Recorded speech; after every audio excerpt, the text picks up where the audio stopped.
बच्चों के लिए आज फरमाइश की है उन्होंने, तो कोई जो ख़राब केले हैं वो मुझे दे दो। भाईजान सब अच्छे केले मांगते हैं, आप खराब केले मांगते हैं। बच्चों ने यार फरमाइश की थी केलों के लिए, अभी गुंजाइश नहीं है इतनी कि अच्छे वाले ले लें। चलो ये थोड़ा सस्ते दामों मिल जाएगा, तो इसलिए मैं ये लेके जा रहा हूँ।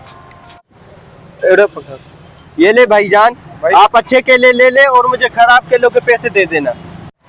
ये भाई आपने ख़राब केलों की जगह मुझे अच्छे केले दे दिए, क्यों हिसाब क्यों कर रहे हो?